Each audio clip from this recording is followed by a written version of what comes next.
BoJack Horseman est un poison. Déjà le mec de base c'est une ancienne star de sitcom qui a aujourd'hui été délaissé par l'industrie. Mais alors qu'il aurait pu vivre ses jours heureux dans sa villa à je sais pas combien de millions de dollars, il a préféré se laisser aller et vivre une vie de débauche. Lorsque Todd Chavez s'est incrusté chez lui, il a par ailleurs autorisé à rester vivre avec lui par pure montée d'âme. Enfin, ça c'est ce que l'on aurait pu penser. Mais BoJack Horseman est en fait bien seul, rongé par les problèmes que lui a emporté la célébrité, mais également son enfance difficile auprès de parents qui ne le désiraient pas. Mais alors pourquoi est-ce que je vous ai dit qu'il était un poison? BoJack est en dépression constante, ça c'est assez évident. Il refuse de voir ses problèmes et rejette la faute sur les autres. Mais sa négativité constante et sa capacité à toujours emporter ses proches dans ses problèmes font de lui quelqu'un de peu recommandable. Il a même réussi à faire fuir Todd Chavez, qui était pourtant la seule personne à lui rester fidèle, mais aussi à lui tenir compagnie. Et on en parlera sûrement dans un prochain short, mais Todd Chavez c'est vraiment le mec qui se fout le plus de tout, c'est une dinguerie. Bref, BoJack Horseman est toxique, il est condamné jusqu'à la fin de la série malgré de nombreux espoirs à retomber dans ses problèmes de confiance en lui, et à y entraîner tout son entourage. Et ça, c'est pas cool. Todd Chavez n'est pas débile.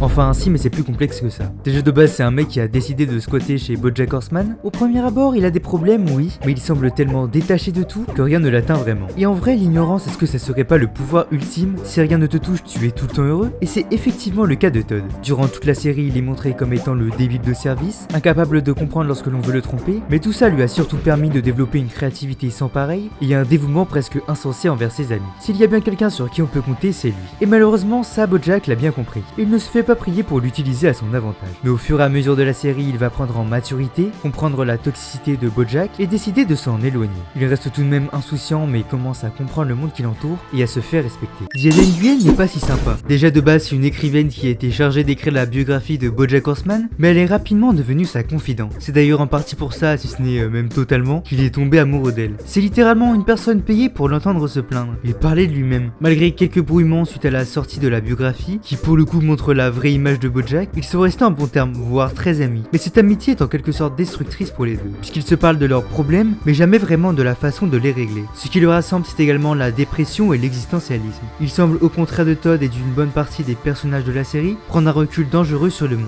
se rendant compte que leur existence ne vaut rien face à un monde qui bouge et évolue sans eux. Le fait que Diane soit en couple pendant une bonne partie de la série avec Mr. Peanut Butter lui permet de garder les pieds sur terre. Mr. Peanut Butter et Mr. Peanut Butter. Non, j'ai pas trouvé mieux, sérieux. Je crois qu'il n'y en a pas deux comme lui. De base, c'est l'acteur principal de la sitcom La Maison de Mr. Peanut Butter, une série rivale à celle de BoJack Horseman, même s'ils sont en réalité plutôt amis. Durant une bonne partie de la série, il sera en couple avec Diane Nguyen, mais au fur et à mesure du temps, ses relations amoureuses vont rapidement devenir compliquées. En fait, on dirait ChatGPT. Il ira toujours dans ton sens et préférera se prendre des coups plutôt que de te froisser. Honnêtement, je crois que je l'ai jamais vu s'énerver, mais cette qualité est aussi son plus grand défaut, puisqu'au fond, il n'a pas de véritable personnalité. C'est juste une pâte à modeler qui se forme en fonction des gens avec qui il parle. Princesse Caroline est un peu folle. De base, c'est l'agente de BoJack Horseman. Elle a d'ailleurs eu une aventure avec lui, ce qui peut expliquer le fait que malgré tout ce qu'il lui a fait, elle continue de l'aider et de travailler avec lui. On parle quand même de BoJack, le gars chelou que personne ne veut. Au-delà de ça, Princesse Caroline est une femme libre et entreprenante qui n'a pas peur de faire des choix. Mais ce qui la rend vraiment humaine, c'est qu'elle est touchée par des problèmes concrets. La difficulté à avoir un enfant, à être prise au sérieux dans un environnement presque uniquement masculin. Bon, par contre, quand elle se met en couple avec deux enfants déguisés, là c'est trop. Je pense surtout que ça montre sa détresse affective, même si c'est quelqu'un qui travaille beaucoup, elle a besoin de se sentir utile et de savoir qu'on l'aime.